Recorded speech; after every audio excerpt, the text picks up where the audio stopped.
Okay, boys and girls, welcome back. Redmissed in the house once again. How you doing? I hope everyone's doing great. I'm doing great. And we are back playing some Clash Royale, boys and girls. So, as always, let's go ahead and just quickly open up these chests right here because everybody loves seeing some chests. And... okay, cool, Mini P.E.K.K.A. Even though we don't use it, that's pretty cool, I guess. So a couple of cards, a couple of good cards, a couple of bad cards, majority bad cards because it wants to troll me with some mortars. But as you can see, guys, we are at 2482 trophies. Now that's not too bad considering this is the deck that we've been using. Now we've been kind of trolling people a little bit with this deck because it's not a very strong deck in my opinion. It's not really designed for going and winning. It's just kind of a deck for having a little bit of fun. But even though it's designed for having a little bit of fun, as you can see, the record is pretty damn good. It's doing pretty well.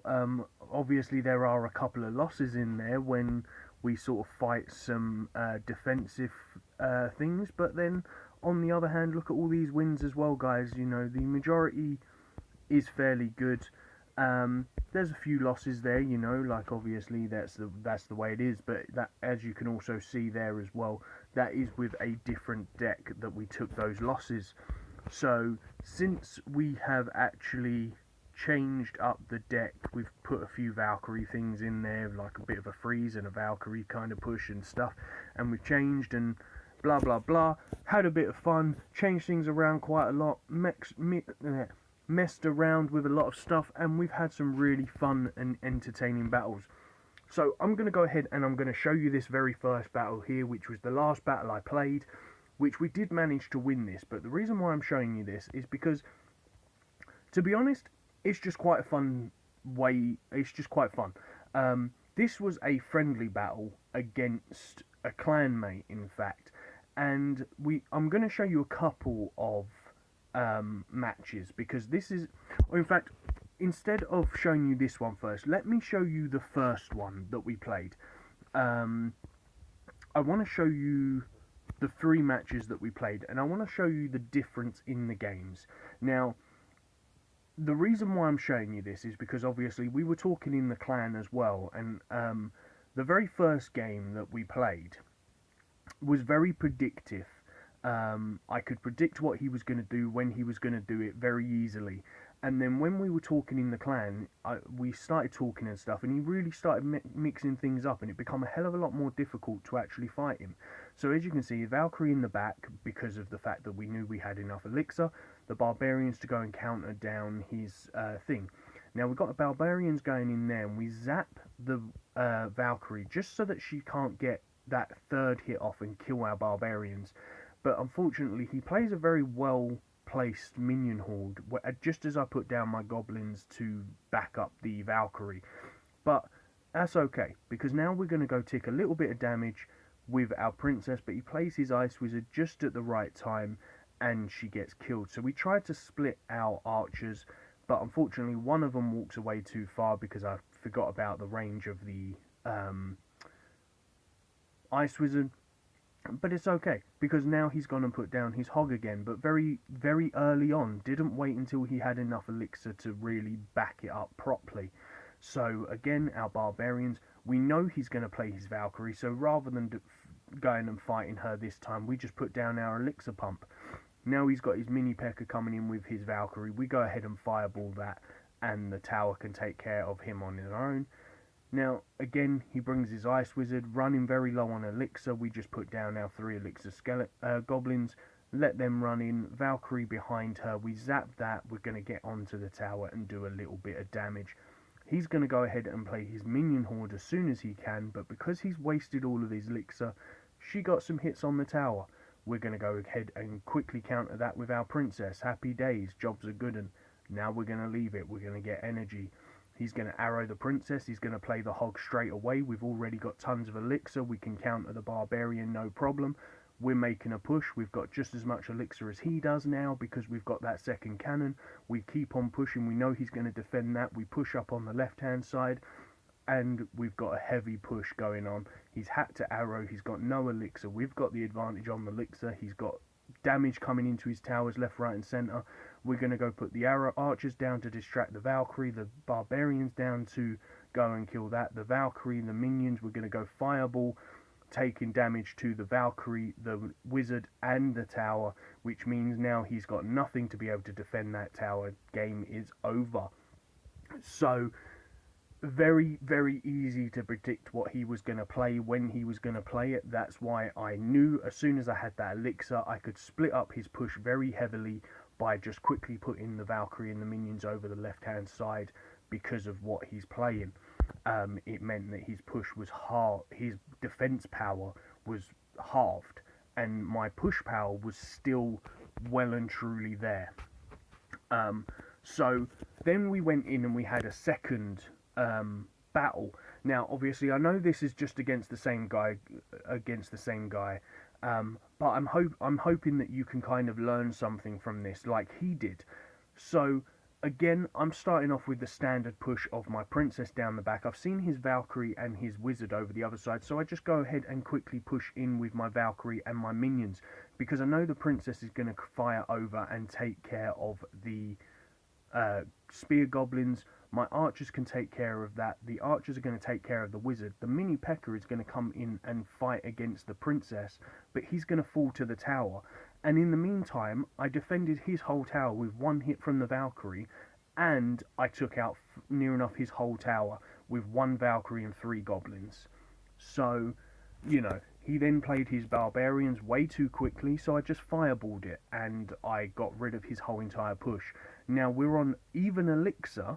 After that whole entire push, we're evened elixir, and I've got 3 times as much damage.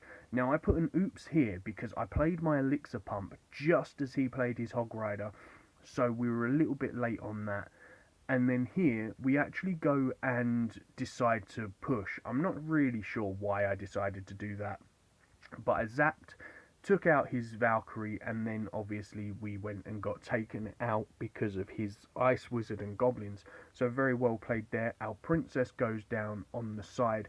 Our goblins go at the back just to go and distract both the ice wizard and the mini P.E.K.K.A. He plays his arrows. So he played 3 elixir for his arrows, 3 elixir for his ice wizard, that's 6. His mini P.E.K.K.A. was 4, so that's 11. And we shut it down with 5 because our 3 of elixir from our princess and 2 elixir from our spear goblins. Hog Rider comes in, we shut down with our barbarians once again.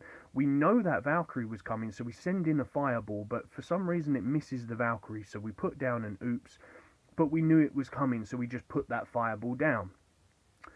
Go ahead and push because we know he's going to push over on the left hand side. We push through with our push over on the outside. Use our archers, use our princess to take care of that minion horde. Archers are going to basically distract his mini P.E.K.K.A. and his ice wizard. So again, we've just gone and taken out 7 elixir with 3 elixir. Here comes his hog rider once again. We're going to put down our barbarians. We know he's done that, so we go push down on the right hand side, and he's got to decide what he's going to defend. So we go ahead and fireball his Valkyrie because we're going to hit the tower as well. We're going to put down our princess because the princess is going to get that last shot off before he had the chance to get out his arrows, which takes out that tower, and we're happy on that. So again, we won that game because everything was very predictive. We knew what he was going to play it, when he was going to play it, so as soon as I was coming up with something, I knew I could go and counter him on the opposite side with my Valkyrie and my goblins. Now that is the main source of damage in this deck, guys, is the Valkyrie and the goblins.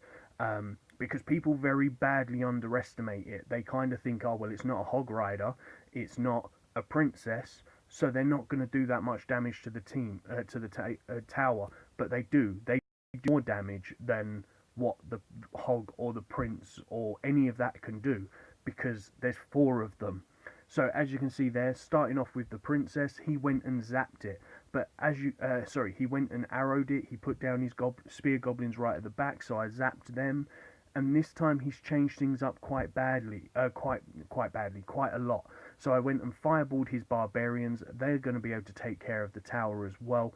So that's the Ice Wizard because that was in the fireball. But as you can see, things have changed up a lot. He's not being as predictive, but because of the way that our deck works, I know we've got more elixir and I know that we've got the card. So I knew that his arrows weren't ready until after he had played a card. So again, he's just used his arrows. I go ahead and put this down. I'm going to zap all of them and they're going to get into the tower and do some serious work. In the meantime, we're going to distract his mini P.E.K.K.A with our archers, make him go into the middle, and he's got one minion left. So again, very nice little play there. Because we're full on elixir, we just go ahead and put down our pump again, because of the fact that this team is reliant on elixir. The main way to shut this team down, guys, is if you take out the elixir pump, so I can't keep spamming my cards, because the cards are cheap. So we're kind of waiting. I'm expecting him to go and put down his barbarians, but he didn't play it. So we're waiting. Here comes the mini P.E.K.K.A and the thing. So as soon as we play our fireball, he goes and puts down his barbarians, which we counter with our Valkyrie. Our barbarians to counter his counter his hog rider. And as you can see, we've now got a little bit of a heavy push going down on the right hand side. We put down our princess as well. He's going to go an arrow, but he's going to miss the princess, which was the big problem right there. She's going to get a couple more hits on the Ice Wizard. We're going to just go ahead and counter the mini P.E.K.K.A with our Valkyrie over here. We're going to go and fireball his tower to take it down into another one fireball radius. So as soon as we do that, he goes and plays his barbarians. We haven't got anything for it, so we just pull him over with the goblins. The goblins and the zap is going to kill the barbarians. Simple as that, guys. Archers are going to take care of the Valkyrie like so. The princess is going to go down on the line, but he plays the goblins just in time. They're going to go and she's going to go get taken out by the arrows. We're going to just go ahead and fireball the tower and take it down to 23. And the barbarians are going to destroy the hog rider again, but the zap is there to finish it off. So as you can see, in the third game, he learned from not being very predictive. Unfortunately, the elixir usage that my deck uses, we were able to counter him fairly well. But then at the same time, if he had, say, a fireball or something, he knew I was going to be waiting with my barbarians to counter his hog. Rather than playing his barbarians, if it was me, I would put my hog down, know that them barbarians are coming, so I would do a preemptive fireball straight on top of them. And then that very first time, the barbarians are going to get taken out, and you're going to get some damage on the tower. It might only be a little bit of damage, but it's going to make them straight away think, well, hang on, you're going to do that fireball. So they're going to hesitate. They're going to wait a second to see you send that fireball, and then they're going to drop it down. So you're going to get a couple of hits. So the second time you do it, you send in your hog, and you wait. You wait 1 second, because they're going to wait 1 second as well, because they're going to expect that fireball. That fireball's going to hit, going to take out their barbarians. The second time, you're going to wait a second. Your hog rider's probably going to hit the tower. They're going to drop their barbarians, thinking, oh, well, okay, you didn't do it this time. And then it's going to come in and hit their barbarians. So again, you're going to do the same thing, but you're just going to delay your fireball by like 1 second. So that was the friendly battles in the thingy-majiggy. But I want to show you this match here, guys. Now, this was actually a draw at 0-0. But I want to show you the power of this deck. Now, obviously, this guy is running a giant, a bomb tower. Now, the main reason why we didn't win this is because of his elixir pump and his bomb tower. We had to get, obviously, he's pumping that bonus elixir like us, but then we had to get around his bomb tower as well as his bomber and obviously his giant. So because he played his bomber right at the back, we just go ahead and fireball that, because that was a huge elixir advantage for us, because he had his bomber in there, he had his elixir pump in there, and he had his tower. So what's the bomber? 3 elixir? Yeah, 3 elixir for his bomber.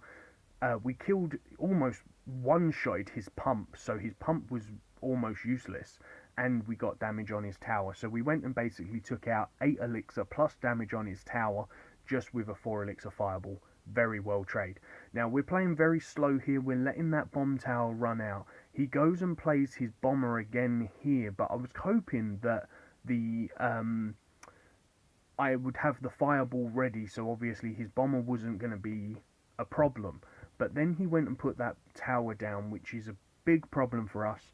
Now, we're kind of thinking, well, you're just playing the elixir pump, your bomber, and your bomb tower right now. What have you got in your deck? Then he goes and plays his giant, so we're kind of like, okay, so cool, you've got the bomber there to distract.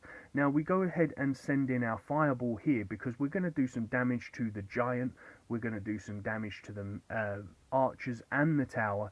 He goes and plays barbarians, so we zap that for our own barbarians to get in and take out his giant, as well as to take out his barbarians. Archers are going to finish off the last barbarian and go and take out that bomber. So we were pretty good on that basis, but then again, we still haven't seen why he's got an elixir pump in his deck, and I can't work out why. I'm kind of thinking, well, he's probably got maybe a hog rider, and he's just trying to get some quick elixir so that he can put everything down. And then we see the reason why, and I'm not sure why he went and put his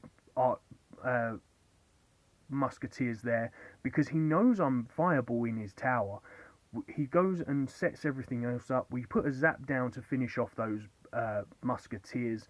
Barbarians are going to take care of the bomber, the giant, no problem. The Valkyrie to go ahead and lead this little troop run, but he went and arrowed, which obviously is going to do the damage to the princess. The bomb tower, which is going to take out all the stuff behind, and the Valkyrie went and done a bit of damage on the tower. Now we know he's got those 3 musketeers, so now we know we need to save our fireball. So we're going to go ahead and start off with our goblins. We're going to put a princess down. He's going to go ahead and put him right down next to his tower once again, because he doesn't learn, and he tries to push over on the opposite side this time. So this time we go ahead and put a Valkyrie right down on top of the whole lot, just distracting it out. The barbarians are going to go ahead and do all that damage over here, and we're ready on that fireball. We're just going to go ahead and fireball that over there, because we know he hasn't got the elixir to be able to push it. He's not got his arrows ready, so we know that we're going to be able to go and hit some heavy damage on that bomb tower right there. Barbarians are going down. The princess is going to get another shot on that tower before she goes down, but he missed his arrows, which is a crucial point. And this is the push that would have actually won it, because he went and missed those arrows. He didn't have anything whatsoever he could have done, because he had no elixir. So yeah, if we had like 2 more seconds left on that clock, guys, we would have won it, even though he was running the 3 musketeers. And it's because he kept being dumb and putting all the troops right on top of his tower. I must have sent like 6 fireballs onto that tower, but he still consistently put troops right down next to his tower, and yeah, it just wasn't any good. Now, I want to show you this one as well. This is going to be the last one I'm going to show you guys, but the reason why I'm showing you this is because we are getting a lot, and I mean a lot, of air troops now. Tons of people are starting to run Sparky, that people are starting to try to take things to the air. So, as standard, I haven't really got much to fight the air. So I go put my barbarians down to take care of the giant. I zap the balloon just to slow it down slightly so I can sort of cycle through to my archers. The balloon gets 1 hit on my tower and goes and blows up. So it does quite a lot of damage to my tower. Now, obviously, the archers and the princess is going to take care of that tower. We're going to put a Valkyrie down because we're expecting him to go and do something there. I kind of messed up there by putting my goblins. I don't really know why I done it. But in the meantime, we zap his goblins, Valkyries counter each other, and the princess continues to tick off a little bit of damage on his tower. Here comes the barbarians, so we're just going to wait. We're going to fireball them, and the tower's going to take care of them. No problem whatsoever. So we're happy with that. We've got an elixir pump up. He hasn't. He's about to play one, though, I'm pretty sure. We're going to do the same thing, so we're both going to go play the elixir pumps. I put mine slightly in front though, so that maybe it can distract the balloon or the giant for me. Um, Even though it's not good at that anymore because of obviously the HP on it. So yeah, I probably could have just played it in the back. I play a very sneaky princess, and because we know he's going to target the princess, we try and put down the Valkyrie and the goblins. But again, he counters that with his Valkyrie. So not good. But obviously, we've got our princess again. I don't know really why I played it over that side. I should have really put it on the left hand side. But once again, Fireball to take care of his barbarians and his things. Now, we know he's going to try and play his giant and his balloon combination here, so we're just going to go ahead and put down our barbarians to quickly do that. We're going to put our our elixir pump at the front to distract, and our archers over the other side. Now, we're going to lose both of our elixir pumps, but the fact that we've just sacrificed 5 elixir on an elixir pump to be able to kill a 5 elixir giant and a 5 elixir balloon, sacrificing 5 elixir for 10 elixir, that's a pretty fair trade in my book. Now, obviously, the Valkyrie, the minions are going to get onto the tower. He was trying way too hard to get in with the balloon, that he didn't have the elixir to drop his Valkyrie in time. They got onto the tower. The zap was enough to basically take him down. We're going to go ahead and put the barbarians down, which is going to kill his giant. The elixir pump in the front, so if he does decide to try and get in with his balloon at the very end, he wouldn't have been able to because the elixir pump would have distracted. And as you can see, because he was very persistent on trying to get into the tower with that giant and the balloon, we managed to take advantage with literally a 2-second gap where he played that balloon. He didn't have elixir to be able to do anything because he rushed. And then obviously we went and got in there with our Valkyrie and our goblins. And that's all we needed to do. That's all we needed, that 1-second gap, and that was it. So as you can see, very, very good, very fun, and just in all a very fun way to play. The only thing that I do find with it, guys, is it does lack a bit of air damage. But at the same time, it's not really designed for fighting air. It's literally designed for defending tons of pushes.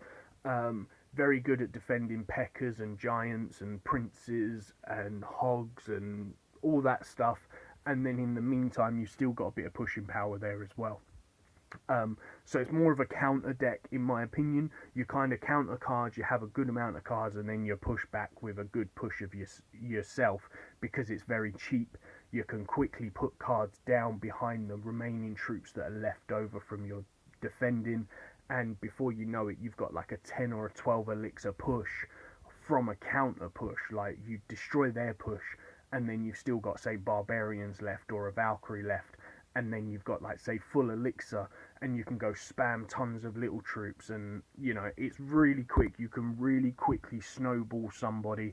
So really fun deck to play. But I hope you've enjoyed it, guys. Please hit that like, subscribe, and share for me, and I shall see you in the next one. Peace on the streets. Oh, also, don't forget, guys, if you want to come and join the clan, we are very active, we're very friendly, and we've got 1 spot left right now. But we are probably going to be losing a few people because, well, their trophies aren't that great down here at the bottom, so we might be looking at moving a couple of people out and bringing in some higher trophied people because we want to move up into the top 200 clans of the UK. So possibly, if you've got a good amount of trophies, then come and join us. And yeah, and as you can see, guys, the chat is very, very active anyway. We play a lot of friendly battles, so you can increase your team quite a lot. We all try to help each other, we all donate quite a lot, and all that good stuff and things. And yeah, but we're not going to be donating him barbarians, unfortunately, because we need them. So all in all, fantastic. But James, you're not getting no barbarians from me, unfortunately, because I need them. So yeah, guys, before we do leave, what do we need? We need barbarians. Look at that. And we're not going to go for barbarians. We're going to continue to try and level up that fireball. So let's try to get some more fireballs. We can get 3, so that's going to be great. What's in the shop for me today? We've got some elixir pumps. We've got a Dark Knight there. but I haven't got the money for it. We're not going to bother. We don't really use it. But anyway, guys, thanks for watching. Peace on the streets.